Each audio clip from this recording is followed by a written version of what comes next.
Bishut Moria Barabota, avec la permission d'Hachem, on va essayer de comprendre un peu la sortie de l'Égypte. Le but de la sortie de l'Égypte, c'était pour recevoir la Torah. Sinon, il n'y avait pas de raison pourquoi Kadosh Baruch Hu a libéré les Bnei Israël de l'Égypte. Kadosh Baruch Hu, il aime tellement Abraham, Yitzhak et Yaakov, l'amour qu'il avait pour Abraham, Yitzhak et Yaakov, il l'a remporté sur leur enfant, Am Israël.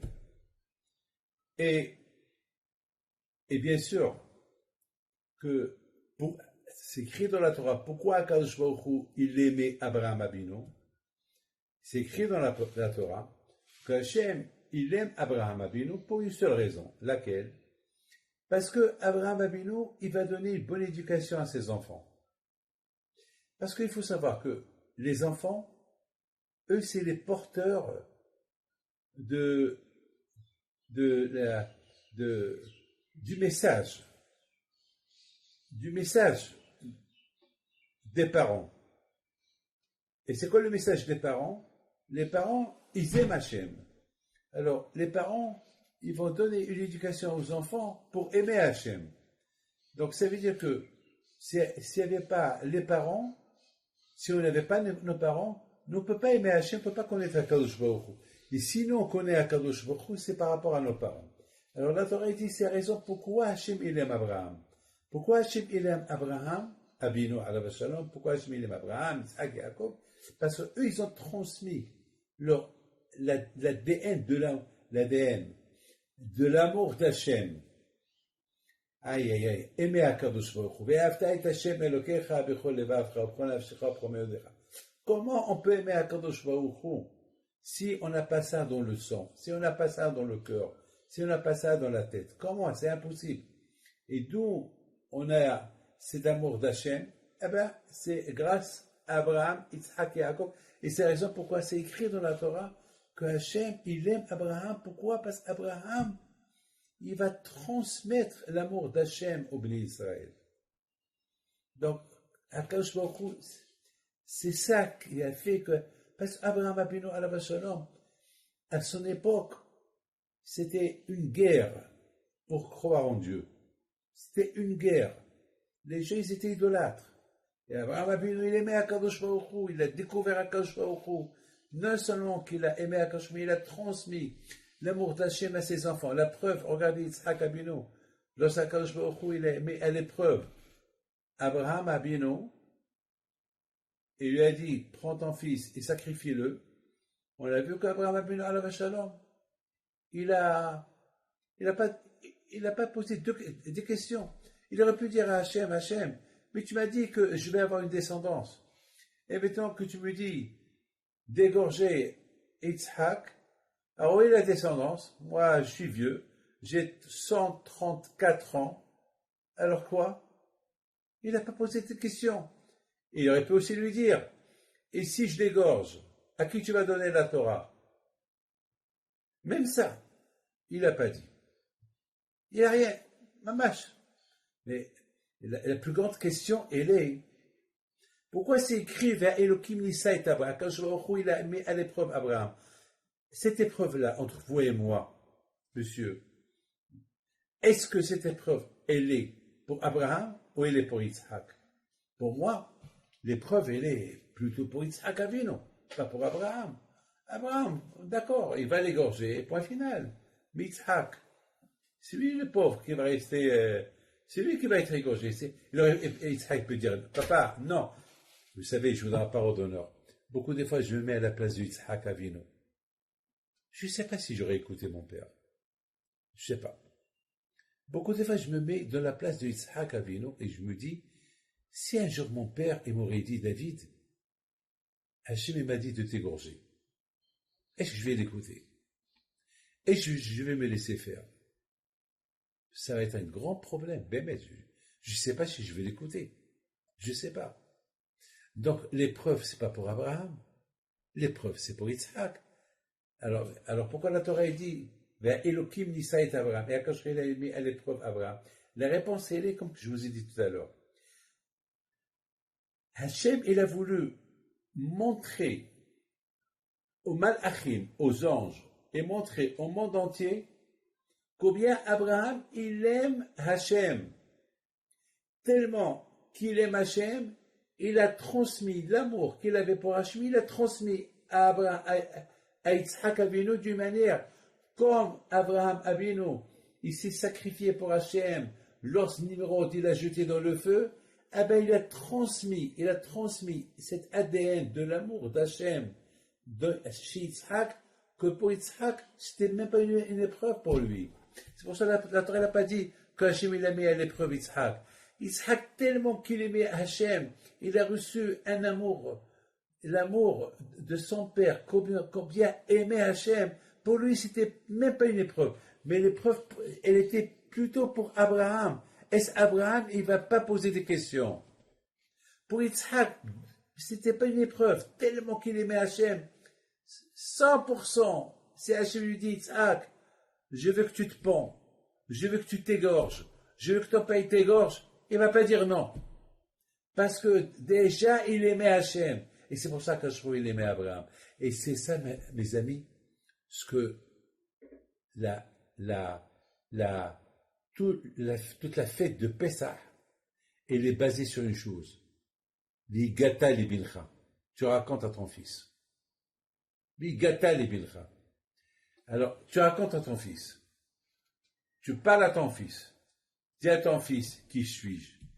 Comment on va savoir qui est Akadosh Baruch Hu? On dépend des parents. C'est aux parents de nous éduquer, de nous dire qui c'est Hachem. Et c'est la raison pourquoi Akadosh Baruch Hu il aimait Abraham. Pourquoi Akadosh Baruch Hu il aimait Abraham? Il n'a rien caché à Abraham. Parce qu'Hachem il savait que tout l'amour qu'Abraham il avait pour Hachem, il a transmis à Yitzhak. Yitzhak il va le transmettre à Yaakov. Yaakov va le transmettre au Bnei Israël. Jusqu'à maintenant. Donc ça veut dire que dans notre ADN, on a cet amour d'Hachem transmis. Maintenant, ça, c'est ce qu'on appelle l'amour d'Hachem. Ahavat Hachem. Maintenant, la Torah. La Torah. On a l'amour de la Torah. Alors, la Torah, c'est autre chose. La Torah, c'est autre chose. La Torah, on dit, Torah tziva lanu Moshe morasha kelat Yaakov. La transmission de la Torah. Et la façon dont Moshe Rabbeinu nous a transmis la Torah, la preuve jusqu'à maintenant, on étudiait la Torah parce qu'il y avait une manière comment Moshe Rabbeinu a transmis la Torah. Alors, des Avot HaKdoshim, l'amour d'Hachem, il nous a été transmis par les Avot HaKdoshim. Abraham, Yitzhak, Yaakov, l'Ishvatim, l'amour d'Hachem, aimer Hachem, être présent, être présent à n'importe quel moment pour se sanctifier pour Akadosh Baruch Hu, travailler pour Akadosh Baruch Hu, prier à Akadosh Baruch Hu. Quand on dit Olam Omed à la Torah et à la Boda avec le monde y tient grâce à ces trois choses. La Torah, je me suis posé la question, pourquoi la Torah dit, pourquoi les me disent Olam Omed, le monde y tient grâce à, il tient grâce, pourquoi on ne dit pas Mitkayem, il se maintient, pourquoi on dit Omed? Pourquoi on dit la Torah, le monde y tient? C'est comme une chaise, elle tient sur 4 pieds. Il y a un Arizal qui dit que la vérité, elle s'appelle Emet. Et le Sheker, il s'appelle Sheker. Le mensonge s'appelle Sheker. Alors, c'est quoi le Emet, c'est quoi le Sheker? C'est quoi la vérité et c'est quoi le mensonge? Il dit Arizal comme ça. Il dit, prenez une chaise. Une chaise, si elle n'a que 3 pieds, elle va bouger. Elle ne peut pas se maintenir. Mais si elle a 4 pieds, elle est stable. Akadosh Baruch Hu, pour que le monde, il soit mis, à Olam Omed, le monde, il tient sur 4 pieds. Il ne bouge pas. Il ne bouge pas. Ça veut dire, la Torah te parle à toi. Toi, monsieur. Tu ne peux pas être, un jour tu pries bien, un jour tu fais comme ça, un jour tu fais du hesed, un jour tu ne fais pas du hesed, un jour tu fais une mitzvah, un jour tu ne la fais pas. Ça, tu vis dans un shaker, tu vis dans un mensonge. La vérité, elle est, si tu veux te maintenir comme une chaise qui se maintient, il faut que ce soit Torah netto. Il faut que, tu ne peux pas dire, un jour je fais ça, un jour je fais ça, un jour je fais ça, un jour. Ça, c'est tu bouges, tout le temps tu bouges d'un endroit à l'autre. Abraham, Yitzhak et Yaakov, ils ont tracé un chemin d'aimer Hachem. Comment faire du Hesed? Regardez toutes les histoires qu'on raconte, le Hesed d'Abraham Avinu. C'était au-delà de ce qu'on peut imaginer. Quand par exemple, lui, il vient de faire la circoncision. Il avait mal. C'est une opération à l'âge de 100 ans qu'il a fait. Il cherche des invités. Lui-même, il va les chercher. Et non seulement lui-même, il va les chercher, mais c'est lui qui va préparer le repas pour les invités. Il allait d'un endroit à l'autre pour faire découvrir, pour que les gens découvrent Hachem. Il y a beaucoup de gens qui connaissent Hachem, mais ils ne font pas connaître Hachem à d'autres. Lui, son travail, c'est de faire connaître Hachem à d'autres.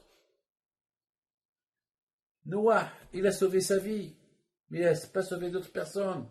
Il s'est préoccupé que de sa famille. Il ne s'est pas préoccupé des autres personnes. Yaakov Avinu alav shalom.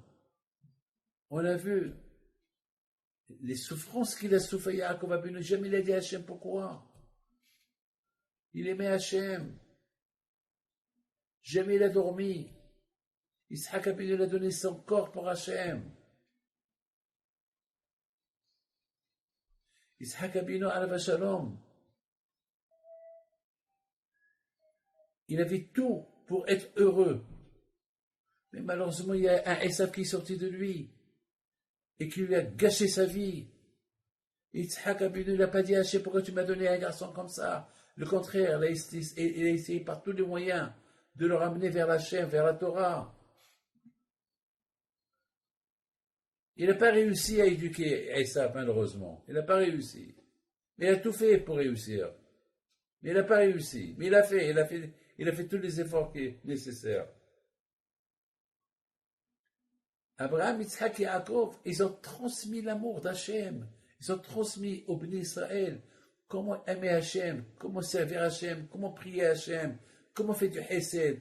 On dit que Yaakov Avinu jamais s'est arrêté d'étudier la Torah. Même lorsqu'il dormait, il étudiait la Torah.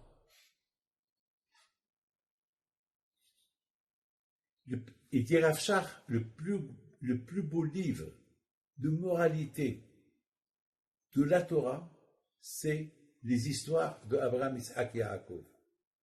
Voilà ce que nous avons reçu de chez Abraham, Yitzhak et Yaakov. Et c'est pour ça qu'Akadosh aime Abraham, Yitzhak et Yaakov. Pourquoi il les aime?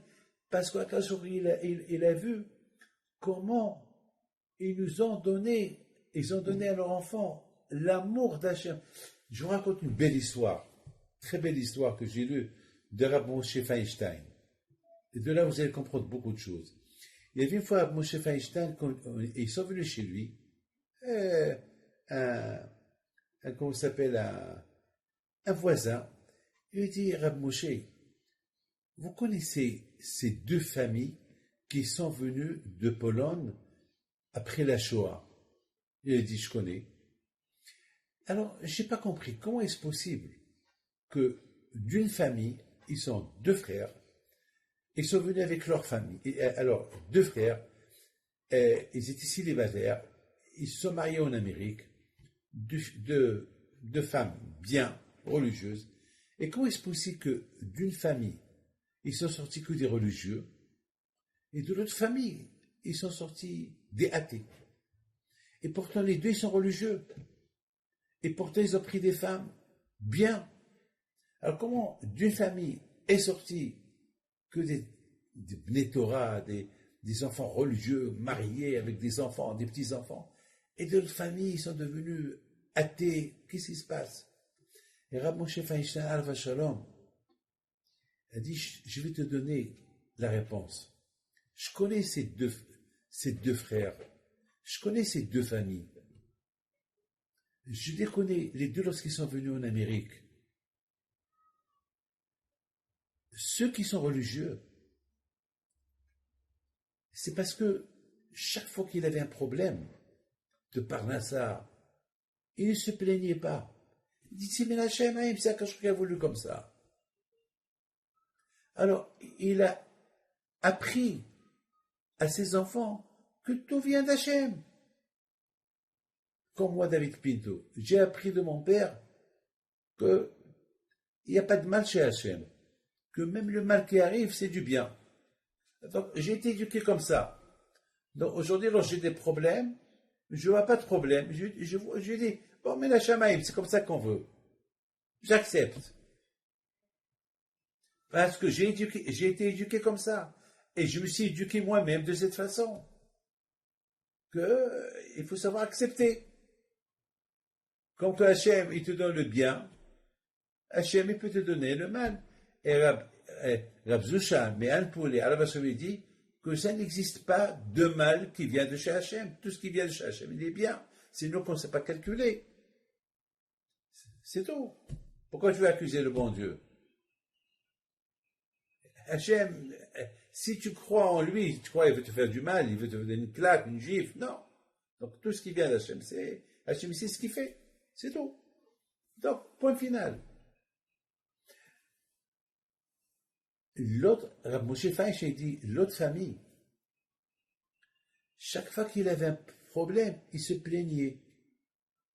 On l'a jeté du travail parce qu'il ne veut pas venir, parce qu'ils lui ont dit de venir travailler Shabbat. Il a dit non, je ne veux pas travailler Shabbat. Il rentre à la maison, il se plaint. Il rentre avec une tête. Alors ses enfants lui disent, papa, qu'est-ce que tu as? Oh, on m'a jeté du travail. Pourquoi, papa? Parce que j'ai dit que je ne veux pas venir travailler Shabbat, on m'a jeté. Ah. Alors les enfants, ils entendent ça.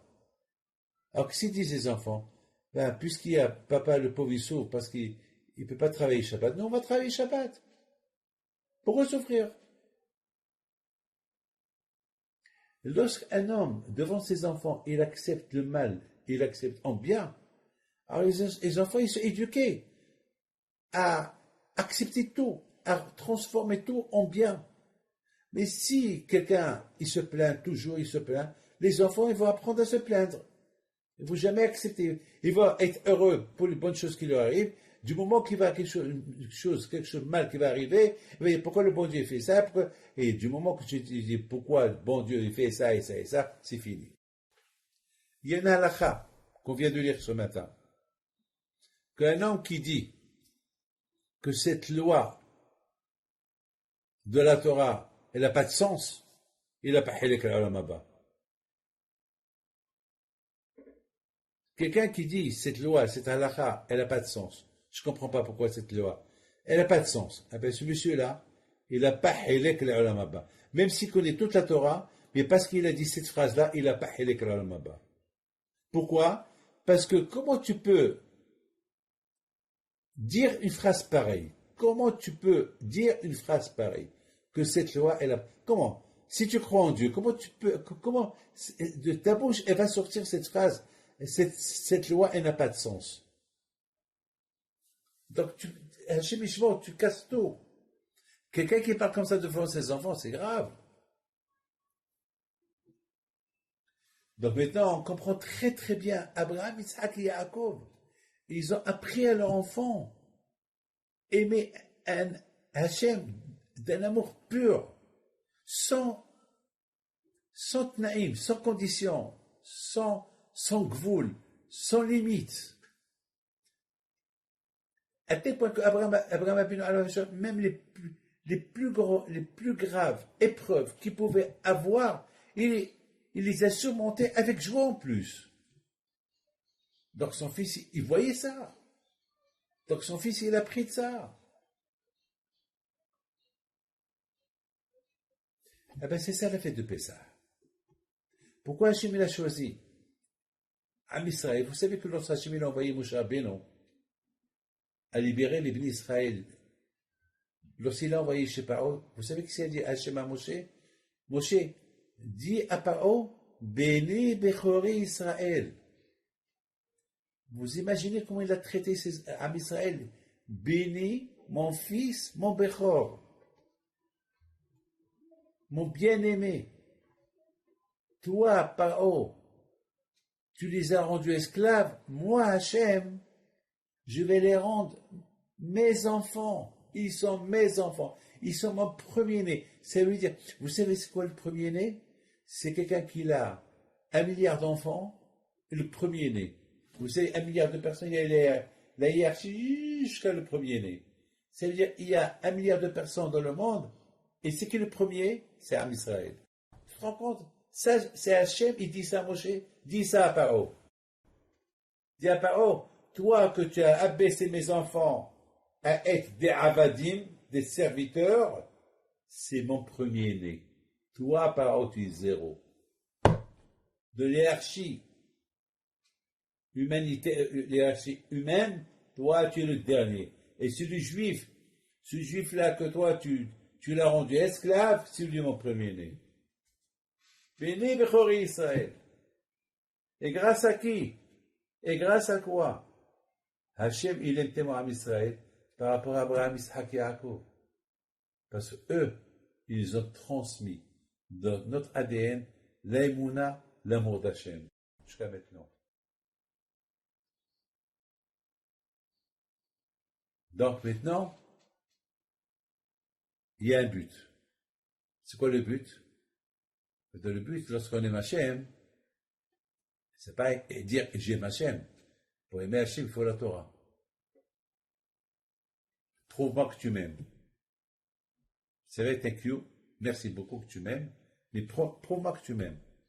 Alors, pour que tu me prouves que tu m'aimes, je vais te donner des mitzvot et tu vas les faire. Et je vais voir de quelle manière tu les fais. Je vais voir de quelle manière tu les fais.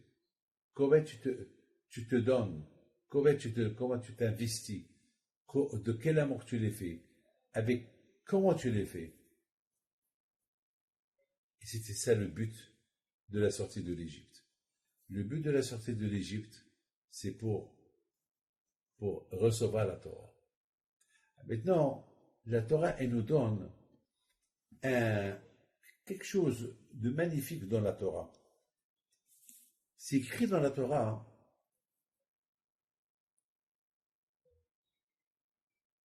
que lorsque Hachem il a donné la Torah à Israël, il a paralysé le monde. Vous m'écoutez? Il a paralysé le monde. Le bébé qui pleurait, il s'est arrêté de pleurer. Il n'y a pas d'oiseau. Rien. Le monde, il n'y a pas de vague.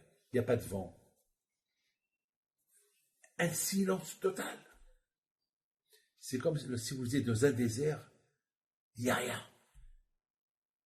Il n'y a rien. Hachem, il a voulu que lorsqu'il parle, on n'entend que sa voix. Un écho. Que sa voix. Anochi. C'est tout. Il n'y a pas un autre qui parle. Personne. Il n'y a que lui. Hachem, il a fait taire toutes les bouches. Personne ne pouvait parler. Même le bébé qui réclame le lait de sa mère, il s'est tué. Pourquoi Hachem il a fait ça? Hachem il a voulu que Am Israël, ils n'auront pas une excuse. Mon bébé m'a perturbé, j'ai pas écouté Anochi. Il y a un oiseau il y a un corbeau qui m'a survolé. Il a fait du bruit. Il y a, je sais pas, il y a un vent, il y a une tempête. Pas d'excuse. Hachem, il a voulu que les bénis Israël, ils réalisent qu'il est seul en haut et qu'il est seul en bas. Vous vous rendez compte, aucun bébé, il y avait des millions d'enfants, il y a des gens qui vont éternuer, il n'y avait rien, il n'y a pas de... Mamache, il n'y a aucun bruit, c'est pas possible. Mais c'est pas possible.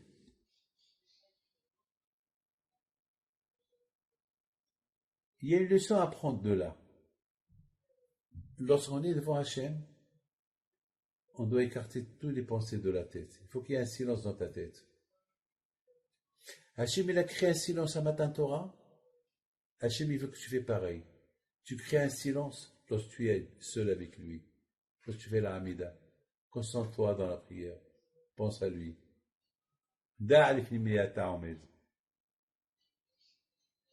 Qui est le plus important? Hachem ou ton téléphone?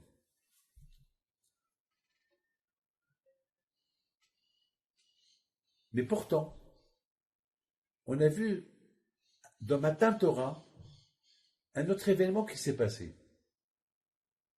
Il y avait Vekol HaShofar Olech Vechazek Meod. Lorsque Hachem a dit Anochi, il y avait un silence. Hachem a parlé des éléments. Mais avant Matan Torah, ou après Anochi, on entendait le shofar, on voyait le feu, on voyait des explosions, de la pidim, du bruit. Pourquoi tout ça? Pourquoi tout ça? Pour te dire que même lorsqu'il y a des bruits, il y a des bombes, on est en Israël, on est en pleine guerre, on entend des bombes, on entend plein de choses, on voit des missiles qui passent, il y a les sirènes. Avec tout ce bruit-là, il ne faut pas que ça nous perturbe de notre service de Hakadosh Baruch Hu. Il y a le bruit dehors, des guerres, des bombes, tout ce que tu veux. Mais Maïmouna en Hachem, elle ne bouge pas. Je ne me pose pas de questions. Il y a eu beaucoup de morts cette semaine. Beaucoup de soldats qui sont morts. On ne se pose pas de questions. C'est des sacrifices. On ne va pas renier Hachem. Ah oui, si on est le peuple choisi, pourquoi ça nous arrive tout ça? On est loin de poser toutes ces questions-là. Bien sûr, il faut prier à Kadosh que ça n'arrive pas. Mais si ça arrive, qui sommes-nous pour répondre à ça? Pourquoi ça s'est arrivé? Est-ce Abraham Abinu a posé cette question? Lorsque Hachem lui a dit, prends Yitzhak et sacrifie-le. Non, il n'a rien dit. Alors le juif ne pose pas de questions. Son fils, il est abattu. Que Dieu préserve, quelque part. Adonai Natan, Adonai Laka. Il y a un soldat qui est venu chez moi cette semaine. Il a perdu des copains. Il a perdu un hier. Il a perdu un il y a un mois. Et toute sa famille lui ont dit, sors, ça fait 3 mois qu'il est au front. Et sa famille, ils lui ont dit, ça y est, faut quitter, rentre chez toi. Il est venu chez moi. Il me dit, Rabbi David, je ne sais pas quoi faire. Mes parents, ils veulent que je rentre à la maison. J'ai perdu des copains. Mais moi, je crois une chose, que si Hachem, il veut que je pars, je pars. Si Hachem, il veut que je vis, je vis. Je ne sais pas quoi lui conseiller. Lui dire, retourne à l'armée, et s'il arrive quelque chose, on va m'accuser. Je lui dis, ne va pas à l'armée, c'est grave. Alors qui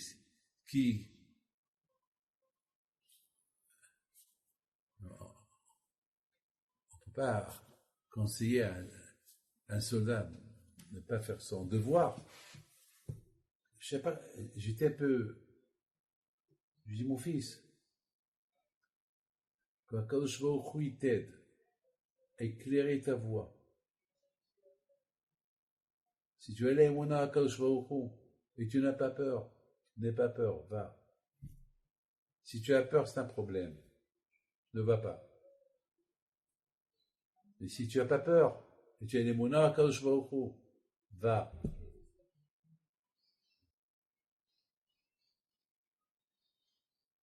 L'émouna en Kadosh Baruch Hu, on l'a par rapport à Abraham Abinu, à Shalom, qui nous l'a transmis de fils, de père en fils, de père en fils, de père en fils.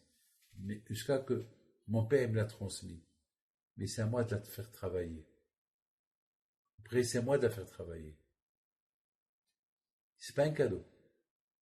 Merci Hachem, merci papa, que tu m'as transmis quelque chose que tu as reçu de ton père, de ton grand-père, jusqu'à Abraham Abinu. Mais après, c'est à moi. Après, c'est moi. Et c'est ça, Pessah. Pessah, c'est la suite d'Abraham Abinu. Pessah, c'est paix, la bouche qu'elle parle. La bouche qu'elle parle. La bouche qu'elle parle des éloges d'Hachem. La Torah. Pessah. Le but de la sortie d'Égypte, c'est pour recevoir la Torah et la transmettre à nos enfants, à nos petits-enfants, dans n'importe quelle condition. C'est ça le plus important.